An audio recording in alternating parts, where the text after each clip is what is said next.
Bien-aimés dans le Seigneur, depuis le début de ce mois d'août,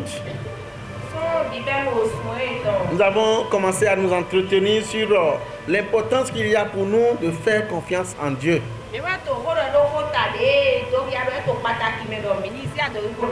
Parce que certainement, le Seigneur voit que c'est le temps pour nous d'apprendre à faire confiance en lui.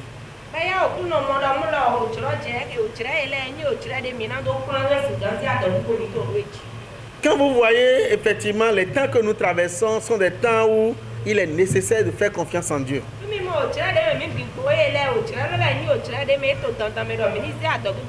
Et que si nous n'avons pas effectivement confiance en Dieu, nous risquons de ne pas pouvoir tenir.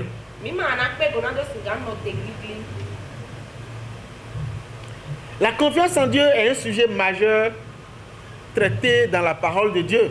Et nous pouvons constater que Dieu lui-même approuve ceux qui font confiance en lui. Vous aussi, vous aimez que les gens aient confiance en vous. Dieu aussi, il apprécie que nous ayons confiance en lui. Et lorsque nous avons confiance en lui, nous le voyons à l'œuvre dans notre vie, nous assurant la paix et la tranquillité, se tenant toujours à nos côtés, même lorsque nous trouvons dans des moments d'hostilité. Ce matin, je voudrais me baser sur la prophétie d'Habakkuk pour nous montrer combien il est important et bien pour nous de faire entièrement confiance en Dieu. Et comme le texte que nous avons lu ce matin le dit si bien, je me permets de vous donner encore lecture. Car le figuier ne fleurira pas, la vigne ne produira rien, le fruit de l'olivier manquera, les champs ne donneront pas de nourriture, les brebis disparaîtront du pâturage et il n'y aura plus de bœufs dans les étables. Toutefois, je veux me réjouir en l'Éternel. Je veux me réjouir dans le Dieu de mon salut. L'Éternel, le Seigneur, est ma force. Il rend mes pieds semblables à ceux des biches et il me fait marcher sur mes lieux élevés. Amen. Bien-aimés dans le Seigneur, à la lecture de ce passage-là, nous pouvons voir transparaître dans les paroles du prophète l'espérance. L'espérance en ces temps mauvais. L'espérance dans les temps de désert.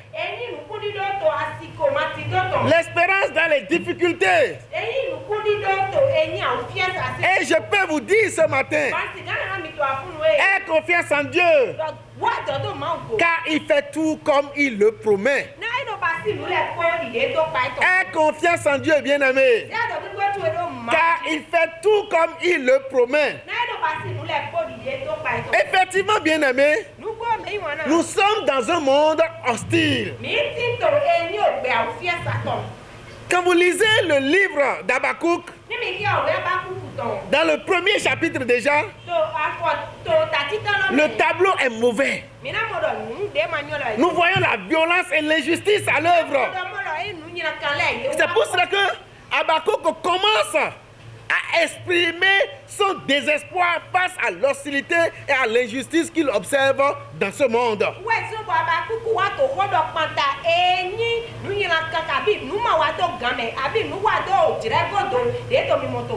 La société dans laquelle il vivait, à Jérusalem précisément, la violence était à son comble. L'injustice était palpable. Il n'y avait pas de droit. Ceux qui étaient assis pour exercer le droit même, ils faisaient ce qu'ils voulaient. C'était au plus offrant. Habakkuk était troublé par la violence et la corruption qui semblait prévaloir dans la société judéenne. Et il se demandait pourquoi Dieu restait-il silencieux face à cette situation-là. C'est pour cela qu'il dit, déjà dans le verset 2, le verset 3 du premier chapitre, jusqu'à quand, Éternel, crierai-je sans que tu entendes? Jusqu'à quand, Éternel, crierai-je vers toi violence sans que tu viennes sauver? Pourquoi me fais-tu voir l'iniquité?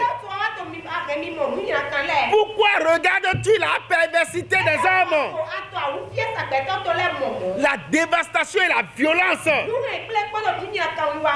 elles sont devant toi. Et il y a de la contestation. Et des disputes se lèvent à ne point finir. Amen. Pourquoi cela? La corruption était dans l'injustice, dans la justice elle-même. Et nous lisons, c'est pourquoi la loi est paralysée. Et la justice n'a point recours, n'a point cours. Il n'y a pas de justice. Car le méchant cerne le juste.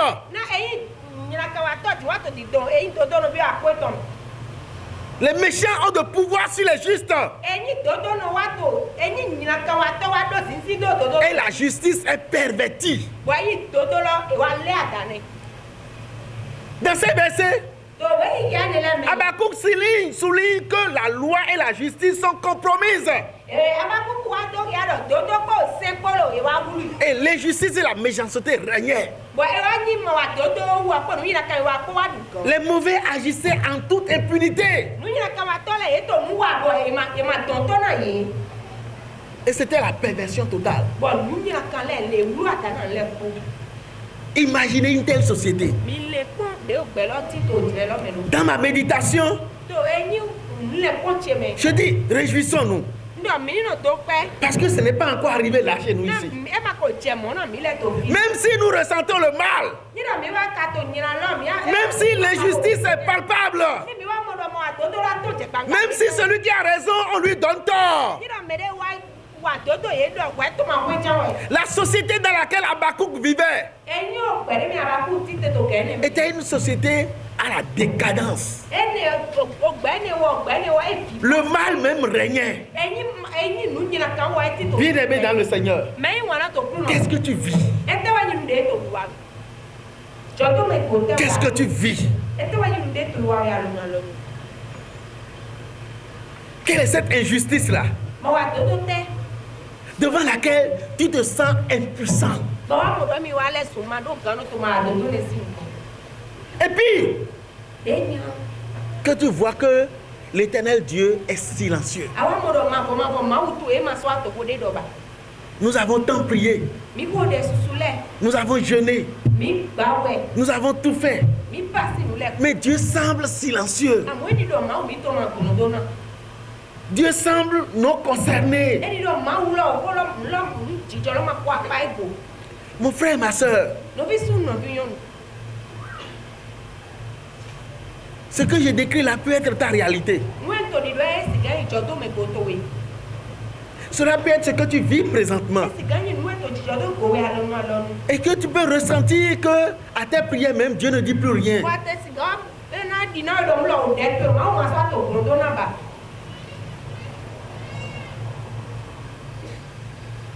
Tu peux voir que l'olivier ne fleurit plus. Tout ce que tu entreprends ne produit rien. Que les bœufs manquent à l'étable.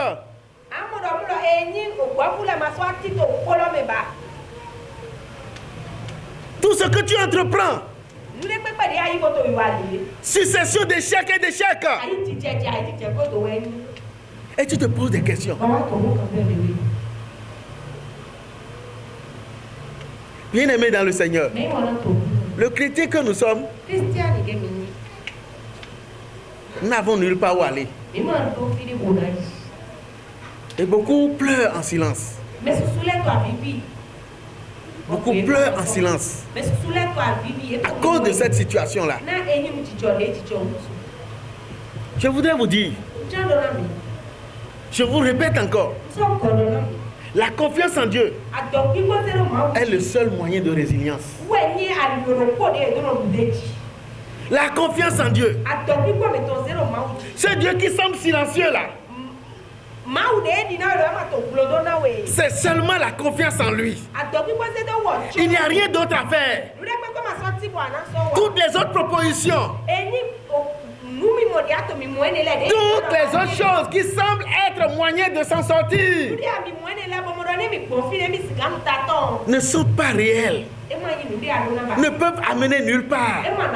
Le seul moyen, bien aimé, c'est de faire confiance en Dieu. Et c'est pour cela que je vous dis ce matin, s'il y a une certitude, c'est que notre Dieu est vivant. Et il est le seul vrai Dieu. On dit qu'il est omniscient. On dit qu'il est omniprésent. On dit qu'il est omnipotent. Il voit. Il a vu. Il voit. Il sent. Il sait. Et il est capable. Il peut le faire. S'il y a une certitude, malgré tout ce que nous vivons, malgré ce feu qui brûle, malgré ce désespoir, c'est que nous avons un Dieu. Il y a cette certitude-là. Il voit. Il sait. Et il est capable. C'est pour cela qu'il répond à Habakkuk. Je suis là au chapitre 2, du verset 2 au verset 4. L'Éternel me répondit. Bon, je voudrais bien lire les versets précédents. Le verset précédent. J'étais à mon poste. Et je me tenais sur la tour. Je veillais pour voir ce que l'Éternel me dirait. Après sa complainte, après sa plainte dans le premier chapitre, Habakkuk dit qu'il se tenait sur la tour. Il était bien à son poste. Et il attendait ce que l'Éternel lui dirait. Et aussi réfléchissant à ce qu'il lui répondrait. Et l'Éternel m'adressa la parole et me dit: écris la prophétie, grave-la sur des tables, afin qu'on la lise couramment, afin qu'on la lise constamment. Car c'est une prophétie dont le temps est fixé déjà. Elle marche vers son terme. Et elle ne mentira pas. Si elle tarde, attends-la. Si elle tarde, attends-la. Car elle s'accomplira. Elle s'accomplira certainement. Alléluia. Car elle s'accomplira. Elle s'accomplira certainement. Cette parole suscite en moi une attente d'espérance. Par cette parole, je comprends que mon attente n'est pas vaine. Je m'attends bien à Dieu. Car je sais que la parole est déjà tombée. Et qu'elle s'accomplira certainement. Et Dieu ordonne à Habakkuk de l'écrire. Dieu t'a dit quelque chose, mon frère. Dieu a dit quelque chose, ma soeur. Et parce que ça tarde, tu as l'impression que ce n'est pas Dieu qui l'a dit. Mais je voudrais te dire ce matin, mon frère, écris-la. Ce que Dieu t'a dit là, cette parole-là, écris-la. Tu sais pourquoi? Parce qu'elle court vers son terme. Et elle s'accomplira. Elle s'accomplira certainement. Quand nous continuons notre lecture dans Habakkuk, le Seigneur nous fait comprendre alors que cette parole-là, que cette action contre l'injustice-là, elle va commencer d'abord par la maison. Amen. Dans une première annonce, Dieu révèle à Habakkuk qu'il va utiliser les Babyloniens comme instrument de jugement contre Juda.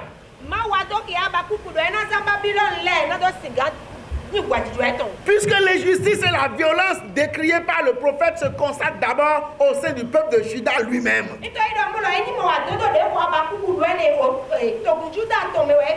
Dieu explique que les Babyloniens, malgré leur cruauté et leur impiété, seront alors l'instrument qu'il va utiliser pour punir la nation juive pour ses propres iniquités. Vous pouvez bien lire ça. Je dis, regardez parmi les nations et soyez étonnés. Soyez hors de vous, car je fais une œuvre au milieu de vous. Vous ne croiriez pas si on vous la racontait. Car voici, je suscite les Chaldéens, ce peuple amer et impétueux qui parcourt la surface de la terre pour s'emparer des demeures qui ne sont pas à lui. Quand nous comprenons un peu ce que le texte dit, il dit, le châtiment commencera d'abord à la maison. Puisque l'injustice dont nous parlons, l'injustice auquel Habakkuk décrit dans le texte, c'est d'abord le fait de Juda. C'est en Israël que cela se passait. Et donc il pouvait dire, voilà ce que l'Éternel annonce. Le jugement va commencer à la maison.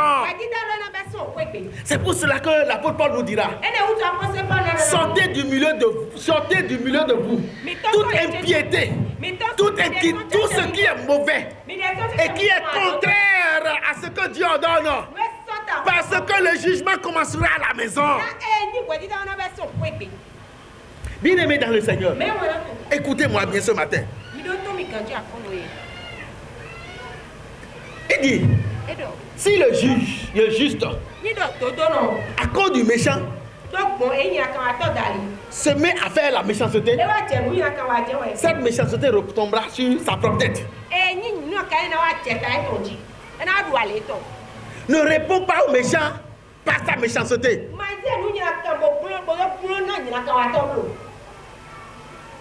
Ne suis pas l'exemple du méchant.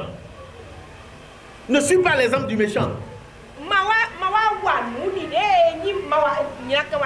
Puisque l'injustice règne dans le pays, puisque tout le monde se livre à l'injustice, que l'Éternel voit, il ne dit rien. Eh bien moi-même, je le ferai.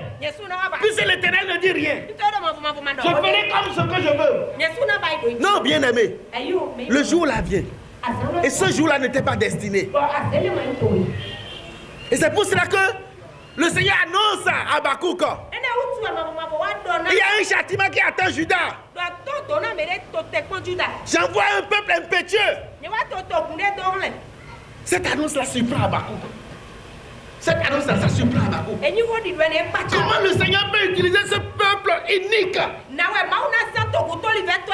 ce peuple méchant, ce peuple de tous les extrêmes? Comment Dieu peut-il les utiliser contre nous? Même si nous sommes méchants là, même si nous sommes mauvais là, on est un peu juste, non? Il y a encore un peu de justice là, non? Et l'Éternel dit non. Ce peuple-là, regardez bien, il dit parmi les nations, et soyez étonnés. Parce que c'est le peuple auquel vous ne pensez même pas là. C'est la chicotte que vous n'imaginez pas là. Que vous ne croyez pas que cela puisse être destiné à vous là. C'est cette chicotte là que j'utiliserai pour vous. Le châtiment commencera par la maison. Alléluia. La justice finira par ses essais contre aussi ceux du dehors. Oui, le Seigneur rassure Habakkuk. C'est vrai, le châtiment commencera par la maison. Mais soyez patients. Ce qui attend ceux du dehors là. Ce qui attend le méchant là. Je ne peux même pas vous le décrire. Il dit, ne sera-t-il pas pour vous tous un sujet de sarcasme, de raillerie et d'énigme? On dira alors, malheur à celui qui accumule ce qui n'est pas à lui. Ces Babyloniens qui parcourent tous les territoires et qui s'accaparent des choses. Malheur à eux. Malheur à celui qui augmente le fardeau de sa dette. Car la terre sera remplie de la connaissance et de la gloire de l'Éternel. Comme le fond de la par les eaux qui le couvrent. Ces annonces et beaucoup d'autres que j'ai manqué de faire montrent comment Dieu aborde les questions de justice et de jugement. Il réaffirme l'importance de la foi et de la confiance en sa souveraineté. Malgré les circonstances difficiles que nous pouvons traverser, comment devons-nous nous tenir en attente de la justice de Dieu? Comment devons-nous nous tenir en attente du jugement de Dieu? Le livre d'Habakkuk nous offre des enseignements précieux sur la posture que nous devons prendre en tant que chrétiens en attendant l'intervention divine. Je voudrais vous énumérer quelques principes, quelques attitudes. La première, patience et confiance. Patience et confiance envers Dieu. Attendre patiemment et avec confiance l'accomplissement des promesses de Dieu.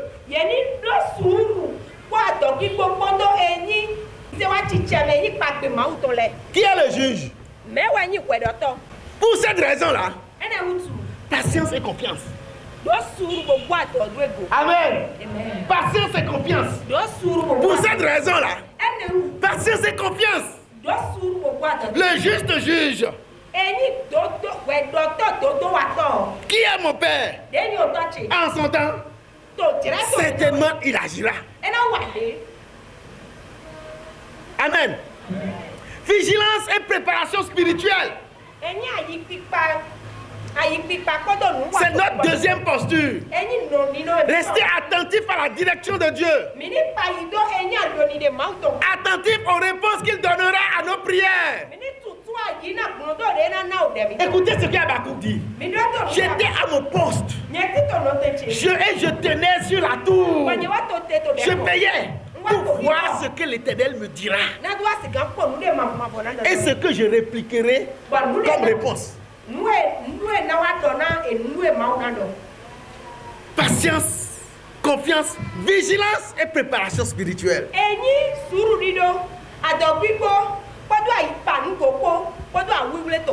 Ensuite, vivre par la foi.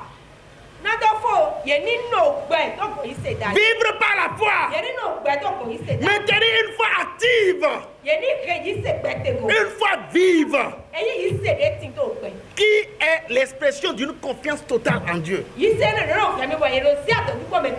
Voici, mon âme s'est enflée au-dedans de moi. Elle n'est pas droite en lui. Mais le juste vivra par la foi. Le juste vivra par la foi. Bien-aimés dans le Seigneur, nous devons aussi adopter une attitude de louange. Et garder ce sourire que j'ai vu sur le visage de quelques-uns parmi nous tout à l'heure.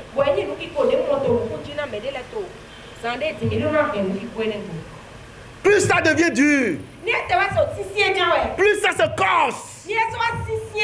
Garde la joie. Réjouis-toi en l'Éternel. Oui, le prophète dit, le figuier ne fleurira pas. La vie pourrait ne rien produire. Le fruit de l'olivier peut manquer. Les champs peuvent ne pas donner de nourriture. Les brebis peuvent disparaître du pâturage. Et même s'il n'y a point de bœuf dans les étables, moi je veux me réjouir à l'Éternel. Je veux me réjouir dans le Dieu de mon salut. L'Éternel, le Seigneur est ma force. Et il rend mes pieds semblables à ceux des biches. Et il me fait marcher sur mes lieux élevés. Alléluia. Bien-aimé dans le Seigneur, est-ce que tu peux avoir cette hauteur du prophète ce matin?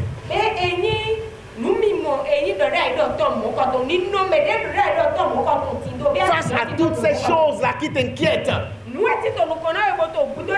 face à toute cette hostilité, face à toute cette opposition, face à tout ce que tu subis aujourd'hui, est-ce que tu peux dire comme le prophète l'a dit? Je veux me réjouir dans le Dieu de mon salut. Moi, je me réjouis dans le Dieu de mon salut. Parce que je sais que c'est lui qui a le dernier mot. Un moment arrivera. Et la méchanceté du méchant ne pourra pas le sauver. Un moment arrivera. Et la domination du dominateur ne pourra pas le sauver. Ce temps-là arrive très bientôt. Où celui qui s'accapare, ce qu'il a accaparé ne pourra pas le sauver. Alors le juste vivra par la foi. Je veux me réjouir dans le Dieu de mon salut, en Jésus mon roi. Je veux me réjouir dans le Dieu de mon salut, en Jésus mon roi. Je veux me réjouir